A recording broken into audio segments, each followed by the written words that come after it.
इस वीडियो में हम लोग एक्सरसाइज 3.3 का क्वेश्चन नंबर 8 सॉल्व करेंगे। तो चलिए देखते हैं क्वेश्चन नंबर 8 क्या है। For the matrix A is equal to 1 5 6 7 verify that. एक मैट्रिक्स गिवन है ए, जिसकी वैल्यू गिवन है और हमको वेरीफाई करना है। क्या वेरीफाई करना है? पहला क्वेश्चन इसमें है A plus A dash is a symmetric matrix. हमको वेरीफाई करना है कि ए प्लस ए डैश एक सिमेट्रिक मैट्रिक्स है। तो देखिए हम लोग क्या करेंगे कि ए प्लस ए डैश को पी लेट कर लेते हैं। Let P is equal to क्या, A plus A dash. Clear. तो अब हमको क्या प्रूव करना पड़ेगा? अगर पी डैश की वैल्यू पी के इक्वल आ जाती है, पी डैश की वैल्यू किसके इक्वल? पी के इक्वल आ जाती है, तो हम मानेंगे कि पी जो है सिमेट्रिक मैट्रिक्स है। और पी किसको लेट किया गया है? ए प्लस ए डैश को। तो इसका मतलब ए plus A dash symmetric matrix हो जाएगा। क्लियर। तो चलिए पहले हम लोग क्या करेंगे, ए प्लस ए डैश की वैल्यू निकाल लेते हैं, यानी पी की वैल्यू निकालते हैं यहाँ से। यहाँ पे एक नीचे कर लेते हैं, यहाँ हमारा यहीं लिख लेते हैं। चलिए यहाँ से दिखेगा भी, यहाँ पे हम निकाल रहे हैं पी की value. P is equal to क्या था? A plus A dash. तो ए की वैल्यू हम कितनी है लिखिए यहाँ पे। ए की वैल्यू है 1 5 6 7 और ए डैश मतलब क्या? ट्रांसपोज आप ए, यानी कि रो को कॉलम बनाएंगे, कॉलम को रो बनाएंगे। तो पहला रो देखिए 1 5 था, तो इसको पहला कॉलम बना दिए 1 5। सेकेंड रो है 6 7, तो सेकेंड कॉलम बना देंगे 6 7। क्लियर। तो ये ए डैश हो गया। अब इसको ऐड कर लेते हैं हम लोग। दोनों का देखिए ऑर्डर क्या है? 2 मल्टीप्लाई बाई 2। इसका मतलब दोनों मैट्रिक्स को हम लोग ऐड कर सकते हैं। तो ऐड किए करस्पॉन्डिंग एलिमेंट में करस्पॉन्डिंग एलिमेंट को। तो 1 + 1 हो गया आपका 2, 5 + 6 हो गया आपका 11, 6 + 5 हो जाएगा यहाँ पे भी आपका 11, और 7 + 7 हो जाएगा 14। तो ये किसकी वैल्यू आ गई? ये वैल्यू आ गई पी की। किसकी वैल्यू? पी की। अब हम लोग पी डैश निकालेंगे यहाँ पे। अगर यहाँ पे हम लोग निकालते हैं पी डैश, देखिए तो पी डैश मतलब क्या? इसका ट्रांसपोज। तो फर्स्ट वाले रो को फर्स्ट कॉलम बना दिया, तो ये हो जाएगा 2 11। देखिए सेकेंड रो में क्या है? 11 14, तो इसको सेकेंड कॉलम बना दिए 11 14 को। अब मिलाते हैं। देखिए पी में पहला रो था 2 11, पी डैश में भी पहला रो है 2 11। पी में सेकेंड रो था 11 14 और पी डैश में भी सेकेंड रो है 11 14, यानी कि P dash is equal to कितना आ गया? P dash is equal to P आ गया। यानी कि हम लोग लिख सकते हैं क्या?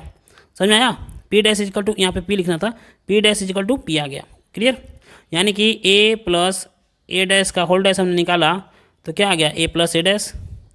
तो हमने प्रूव कर दिया कि ए प्लस ए डैश एक सिमेट्रिक मैट्रिक्स है। क्लियर।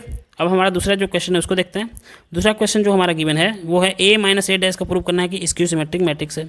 अब इसको हम लोग क्या करेंगे? क्यूलेट करेंगे इसी तरह से। क्योंकि क्वेश्चन नंबर सेकेंड को सॉल्व करने से पहले अगर आपको लग रहा है कि इस वीडियो से आपको 1% का भी फायदा हो रहा है, तो प्लीज़ चैनल को सब्सक्राइब कर दिए, लाइक करिए और कमेंट करिए।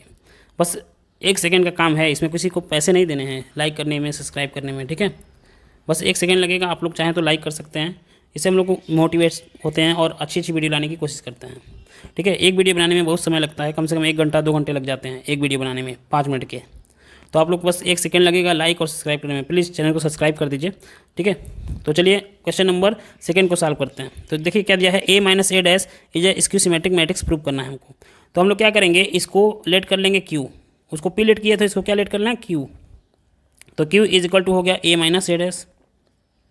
अब देखिए स्क्यू सिमेट्रिक मैट्रिक्स होने के लिए क्यू डैश की वैल्यू माइनस क्यू के इक्वल आनी चाहिए। क्यू डैश की वैल्यू किसके इक्वल आनी चाहिए? माइनस क्यू के इक्वल आनी चाहिए। तो चलिए यहीं पे सॉल्व करते हैं इसको। अब यहाँ पे हम लोग लिखते हैं Q is equal to A minus A dash. A की वैल्यू देखिए कितनी है, यहाँ लिखते हैं 1 5 6 7 और minus A dash. A dash मतलब ए का ट्रांसपोज, यानी फर्स्ट वाले रो को फर्स्ट कॉलम बना देंगे। फर्स्ट रो में दिया है 1 5, तो हम फर्स्ट कॉलम में लिख देंगे 1 5। सेकेंड रो में गिवन है 6 7, तो हम सेकेंड कॉलम में लिख देंगे 6 7। ये इसका ट्रांसपोज हो गया। अब इसको क्या करते हैं, सब्ट्रैक्ट कर लेते हैं। दोनों का ऑर्डर सेम ही है, तो करस्पॉन्डिंग एलिमेंट में से करस्पॉन्डिंग एलिमेंट को हम लोग सब्ट्रैक्ट कर सकते हैं। तो 1 में से 1 माइनस हुआ तो हो गया 0, 5 माइनस 6 लिखेंगे तो हो जाएगा -1, और 6 माइनस 5 लिखेंगे तो यहाँ पे 1 आ जाएगा, और 7 माइनस 7 करेंगे तो यहाँ पे 0 आ गया। क्लियर। ये वैल्यू आ गई किसकी? क्यू की। तो यहाँ पे लिख लेते हैं क्यू इज इक्वल टू कितना आ गया हमारा, ध्यान से देखिए 0 -1 1 और 0, ये क्यू की वैल्यू आ गई। अब यहीं पे क्यू डैश की भी वैल्यू हम लोग निकाल लेते हैं। तो यहाँ पे क्यू डैश की वैल्यू मतलब क्या? उसका ट्रांसपोज। ट्रांसपोज में क्या करते हैं, फर्स्ट रो को फर्स्ट कॉलम बनाएंगे। फर्स्ट रो में देखिए क्या गिवन है 0 -1, तो इसको फर्स्ट रो बना दिए 0 -1।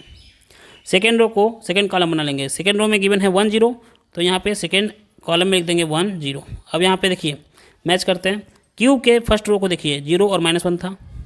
ठीक है, अब यहाँ पे एक काम करना है, इसमें हम माइनस कॉमन लेते हैं। माइनस कॉमन लिए, माइनस जब कॉमन लिया तो जीरो का जीरो ही रहेगा, और +1 जो था वो -1 हो गया, ये जो -1 था वो +1 हो गया, और जीरो का जीरो रह जाएगा। अब देखिए, ठीक है, अब यहाँ पे लिख सकते हैं क्या, Q dash is equal to, ठीक है, माइनस।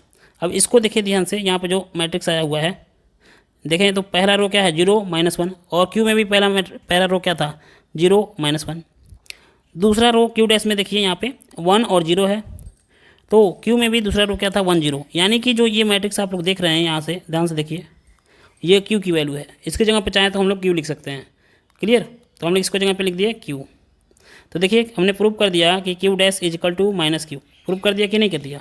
तो इसका मतलब Q एक स्क्यू सिमेट्रिक मैट्रिक्स है, और Q हमने किसको लेट किया था, A माइनस ए डैश को लेट किया था, इसलिए कह सकते हैं कि A minus A dash, therefore A minus A dash is skew symmetric matrix, skew symmetric matrix. तो वीडियो अच्छी लगी हो तो प्लीज़ चैनल को सब्सक्राइब करिए, लाइक करिए और कमेंट करिए।